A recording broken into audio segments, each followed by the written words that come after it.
તારીખ 13/12/2025ના રોજ નામદાર ગુજરાત રાજ્ય કાનૂની સેવા સત્તામંડળ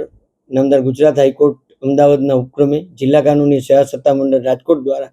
રાજકોટ જિલ્લા મથકે તથા રાજકોટ જિલ્લાના તમામ તાલુકા મથકે એક લોક અદાલતનું આયોજન કરવામાં આવેલ છે, જેમાં બેંક લેણાના કેસો, મોટર અકસ્માત વળતરના, ચેક રિટર્નના કેસો તથા તમામ પ્રકારના સમાધાનકારક જેમાં સમાધાન શક્ય બની શકે એવા કેસોનું આયોજન થનાર છે. આ અંગે છેલ્લા 3 મહિનાથી જુદી જુદી ફાઇનાન્સ કંપની, વીમા કંપની, બેંક વગેરેના અધિકારીઓ સાથે મિટિંગો યોજી અને પક્ષકારો મહત્તમ પોતાના તમામ કેસો સમાધાન લાયક હોય તે લોક અદાલતમાં મૂકે અને લોક અદાલત થકી સમાધાન થકી આવા કેસોનો નિર્ણય થાય એ માટે આપના થકી તમામ જાહેર જનતાને એવું જણાવવામાં આવે છે કે પોતાનો કેસ જે કોઈ કોર્ટમાં ચાલતો હોય ત્યાં જઈ અને પોતાનો કેસ લોક અદાલતમાં મૂકવા માટે મહત્તમ પ્રયત્ન કરે. લોક અદાલતથી બંને